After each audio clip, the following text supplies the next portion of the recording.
Hello friends, आपका सीधे solve paper में स्वागत करते हैं। दोस्तों आज हम टीईटी 2011 का पेपर लेकर आए हुए हैं जो आपके एग्ज़ाम के लिए बेनिफिशियल होगा। आप उसको बार बार पढ़ें, बार बार प्रैक्टिस करें। इससे जो स्टूडेंट रिवाइज़ नहीं किए हैं, जो प्रैक्टिस नहीं किए हैं, उससे फ़ायदा उठा सकते हैं। और एग्ज़ाम का डेट तो अभी आया नहीं है, फिर भी अगर आप अभी से रेगुलर प्रैक्टिस और रिवाइज़ कर रहे हैं तो आपको ज़रूर 100% फ़ायदा होगा। आपकी पढ़ाई में निखार आएगा और आपका सिलेक्शन बहुत ही करीब होगा।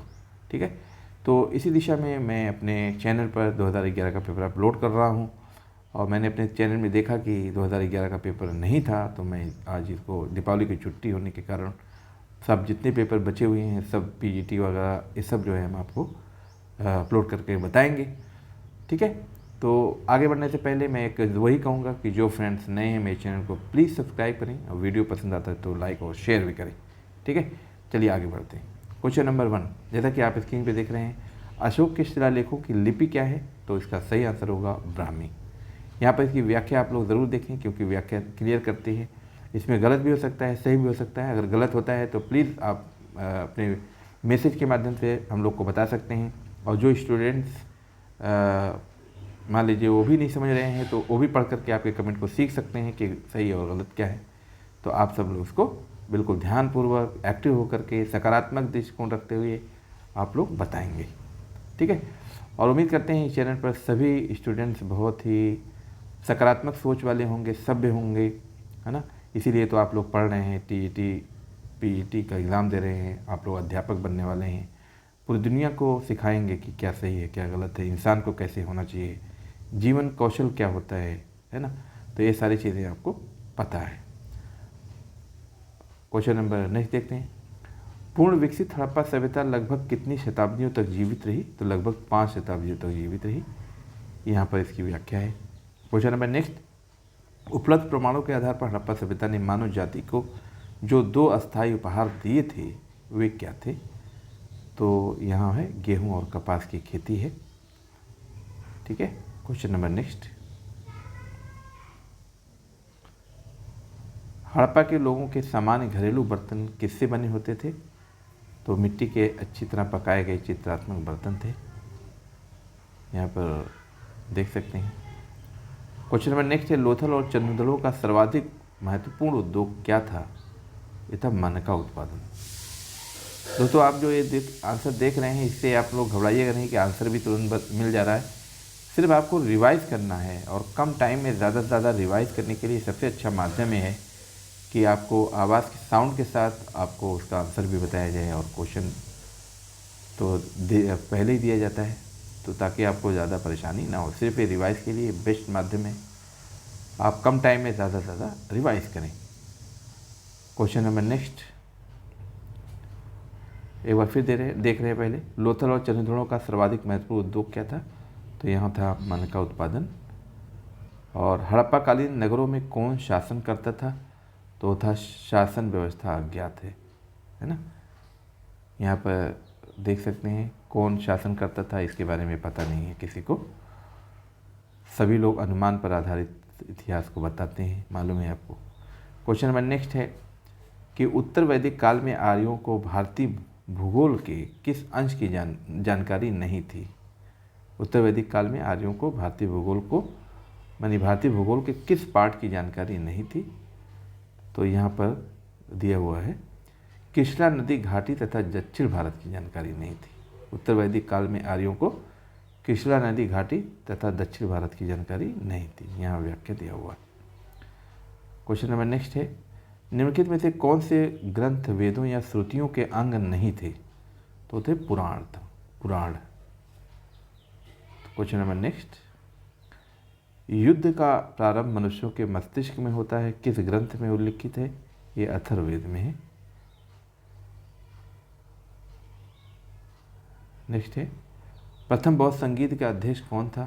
तो महाकश्यप थे। यहाँ दिया हुआ है महाकश्यप।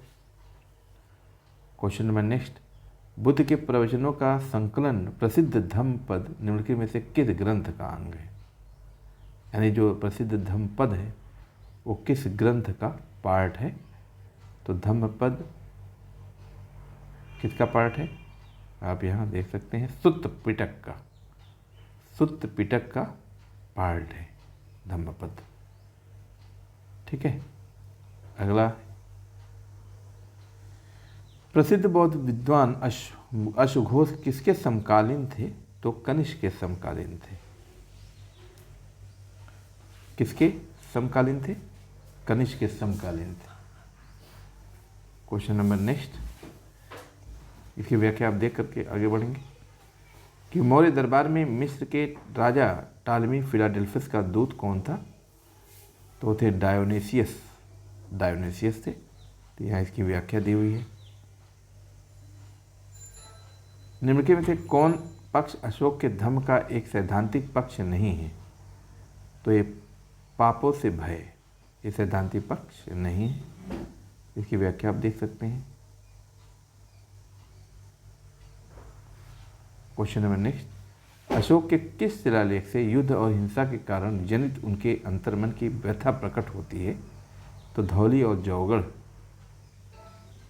के शिलालेख से ये व्यथा प्रकट होती है। क्वेश्चन नंबर नेक्स्ट, भारत का निम्नलिखित कौन वर्तमान प्रांत मौर्य साम्राज्य का अंग नहीं था? तो केरल और तमिलनाडु, है ना। तो यहाँ दिया हुआ है, इसको आप देख सकते हैं।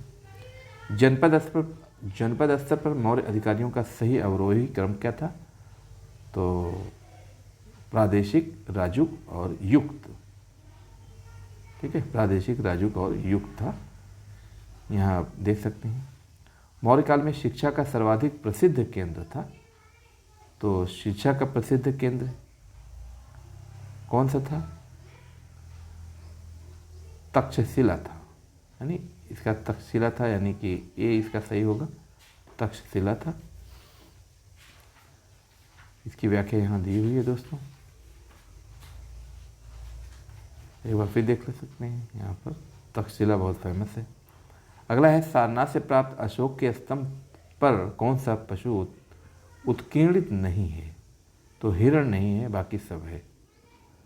सारनाथ से प्राप्त अशोक के स्तंभ पर हिरण का उत्कीर्णन नहीं है, बाकी सभी का है।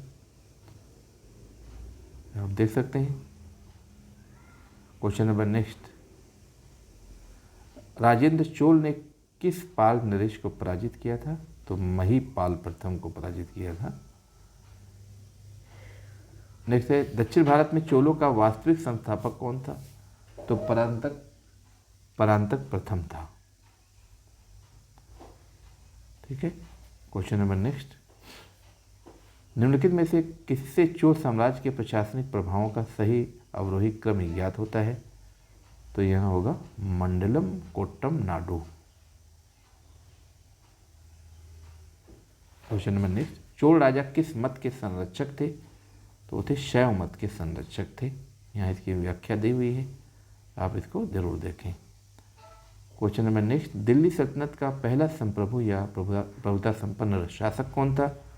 तो वो था इल्तुतमिश। यहाँ आप लोग पढ़ सकते हैं।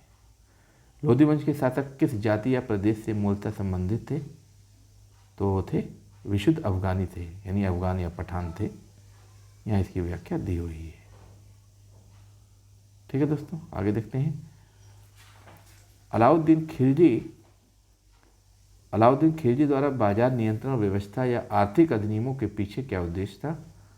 तो उसके पीछे उद्देश्य था सीमित वेतन में अपने सैनिकों को संतुष्ट रखना। यहाँ इनका उद्देश्य था, यहाँ पढ़ सकते हैं। बाजार नियंत्रण वस्तुओं के मूल्य का निर्धारण, ये सब डिटेल में दिया हुआ है। मोहम्मद बिन तुगलक द्वारा सांकेतिक मुद्रा का प्रचलन संबंधी प्रयोग किस कारण से विफल सिद्ध हुआ? तो था व्यापक स्तर पर नकली सिक्कों की ढलाई के कारण। फिरोज शाह तुगलक ने किसकी स्मृति चिरस्थायी रखने के लिए जौनपुर नगर की स्थापना की थी? तो मोहम्मद बिन तुगलक की स्मृति में। यहाँ आप देख सकते हैं। बहमनी साम्राज्य की स्थापना के लिए निम्नलिखित में से कौन सी परिस्थिति उत्तरदायी थी? तो अमीराने सादा विद्रोह।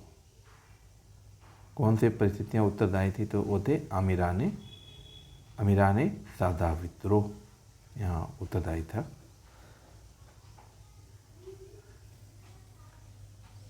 क्वेश्चन नंबर नेक्स्ट, बहमनी साम्राज्य और विजयनगर साम्राज्य के मध्य शत्रुता से संबंधित कौन सा विवादग्रस्त क्षेत्र था? तो रायचूर दोआब। क्या था? Raichur Doab. Question number next, Bahmani साम्राज्य में अफाकी लोग कौन थे? तो ईरान, इराक, तुर्की एवं अरब देशों से आए मुसलमान अप्रवासी, ये अफाकी लोग थे।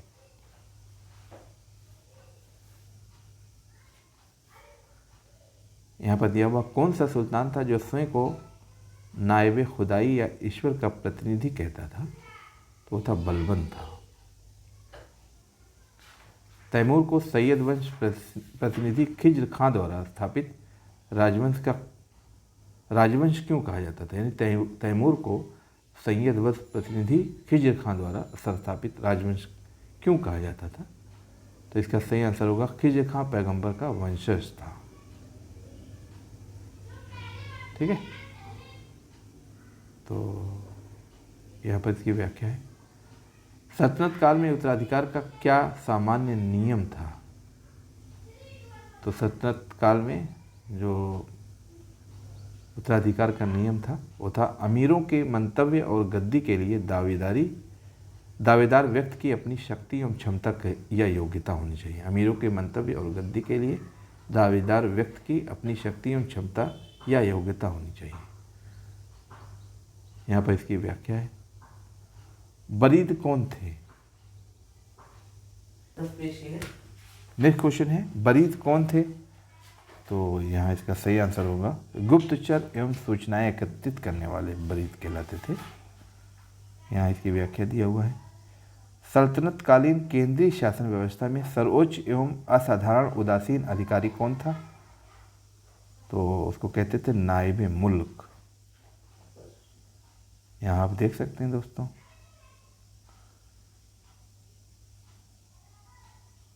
यहाँ नायब मुमलकत भी है ना? नायब मुमलकत सही होगा आंसर। नेक्स्ट क्वेश्चन है, औरंगजेब द्वारा किस अंतिम दक्कनी राज्य को मुगल साम्राज्य में शामिल किया गया? तो था गोलकुंडा। नेक्स्ट है, उत्तर पश्चिम सीमा प्रांत में अकबर की अत्यधिक महत्वपूर्ण उपलब्धि क्या थी? तो इसकी उपलब्धि होगी कंधार की विजय थी, है ना? कंधार की विजय थी। अगला है, सुप्रसिद्ध कृति तबकाते अकबरी की रचना किसने की थी? ख्वाजा निज़ामुद्दीन अहमद ने किया था। यहाँ बुक्स देख सकते हैं।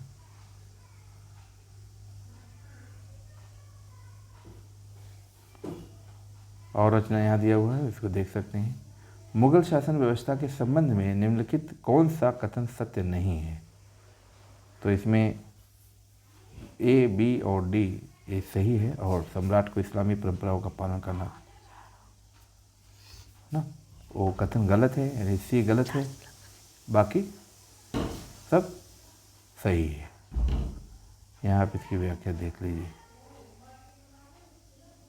क्वेश्चन नंबर नेक्स्ट है, मुगल साम्राज्य का प्रांतों में विभाजन पहली बार किसने किया था? तो अकबर ने किया था।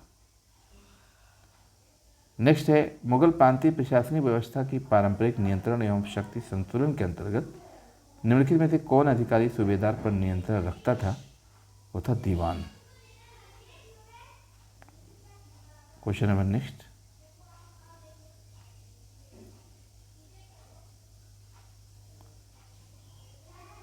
यहाँ इसकी व्याख्या दिया हुआ है, इसको आप देखें। परगना या महाल के प्रशासक का प्रभारी अधिकारी कौन होता था? तो सिकदार होता था। यहाँ है, भारत में मनसबदारी प्रथा की उत्पत्ति किसके शासनकाल के साथ संबद्ध की जा सकती थी? या मनसबदारी प्रथा की उत्पत्ति किसके शासनकाल के साथ जोड़ी जा सकती है? तो वह है चंगेज खां। किसने सफलतापूर्वक विद्रोह करके जहांगीर को अपने सैनिक कैंप में बंदी बना लिया था? तो महाबत खां थे। मुस्लिम कानून का प्रतिपादन करने के लिए निम्नलिखित में से कौन उत्तरदायी था? तो मीर आदिल।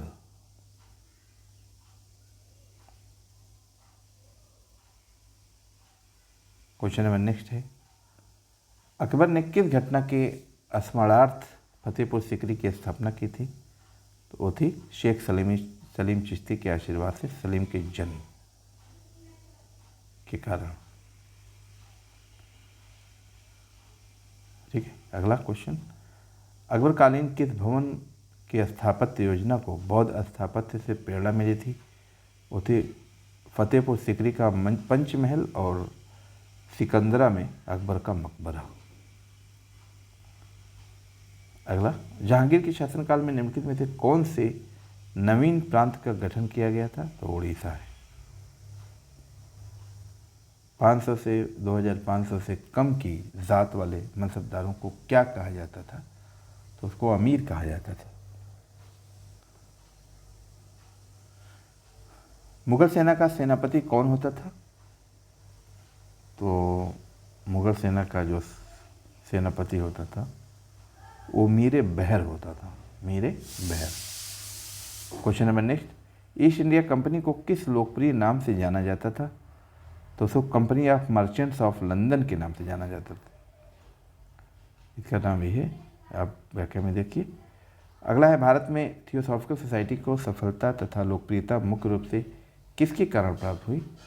तो वो थी श्रीमती एनी विसेंट के द्वारा, श्रीमती एनी विसेंट के जरिए। इसकी व्याख्या यहाँ पर है। तो थियोसॉफिकल सोसाइटी के किस साहसिक कार्य को जन साधारण की स्वीकृति एवं भरपूर समर्थन प्राप्त हुआ? तो था भारत के युवकों की शिक्षा। यहाँ इसका सही आंसर होगा। ठीक है, क्वेश्चन नंबर नेक्स्ट, यहाँ इसकी व्याख्या है थियोसॉफिकल सोसाइटी के बारे में। नेक्स्ट क्वेश्चन है, भारतीय जनता से किसने कहा था कि तुम वीर बनो, साहसी बनो, हिम्मत करो, इस बात पर गर्व करो कि तुम एक भारतीय हो, प्रत्येक भारतीय मेरा भाई है? तो इसको विवेकानंद ने कहा था। अगला क्वेश्चन, निम्नलिखित में से किसने अलीपुर षड्यंत्र कांड में फंसे अरविंद घोष का बड़ी कुशलता से बचाव किया था? तो वो थे चित्तरंजन दास। यहाँ पर इसकी व्याख्या दी हुई है दोस्तों, इसको आप पढ़ें। क्वेश्चन नंबर नेक्स्ट है, महात्मा गांधी द्वारा स्थापित हरिजन संघ के संस्थापक अध्यक्ष कौन थे? तो थे घनश्याम दास बिरला। अगला क्वेश्चन, महात्मा गांधी ने केवल एक बार कांग्रेस के किस अधिवेशन की अध्यक्षता की थी? तो बेलगाम 1925। यहाँ पर अधिवेशन है, इसको आप देख लीजिएगा। ठीक है दोस्तों, अगला क्वेश्चन, किसने हाथ से बुने हुए खादी के वस्त्र पहनकर शाही दरबार यानी 1877 में भाग लिया था? तो वो थे गणेश वसुदेव जोशी। गणेश वसुदेव जोशी। किस वायसराय को भारतीय राष्ट्रवाद का उत्प्रेरक कहा गया है? वो थे लॉर्ड कर्जन को। महाराष्ट्र के एक समाज सुधारक जो लोकहितवादी उपनाम से प्रसिद्ध थे तो वो थे गोपाल हरि देशमुख। की व्याख्या दी हुई है। यह किसने कहा था कि राजनीतिक स्वतंत्रता राष्ट्र की प्राणवायु है? तो अरविंद घोष। वेदों की ओर वापस चलो का आदर्श वाक्य किसने दिया था? तो थे दयानंद सरस्वती ने दिया था। ठीक है, तो इस तरीके से मैंने 63 क्वेश्चन यहाँ पर कवर किए हैं दोस्तों, और आप लोग जो है इसको ज़्यादा से ज़्यादा पढ़ें। अगर कोई कमी आती है तो कमेंट और शेयर बता सकते हैं कमेंट के ज़रिए से। और जो फ्रेंड्स नए हैं प्लीज़ मेरे चैनल को सब्सक्राइब करें, लाइक और शेयर करें, इससे मेरा हौसला बढ़ेगा और इस पर मैं आगे और भी काम करूँगा और ऐसी वीडियो देता रहूँगा और अच्छी अपने अंदर और निखार लाऊँगा जिससे आप लोग का ज़्यादा से ज़्यादा फ़ायदा मिले। ठीक है, तो मिलते हैं नेक्स्ट वीडियो में। आपका मेरा लास्ट तक वीडियो देखने के लिए बहुत बहुत धन्यवाद। Okay, thanks.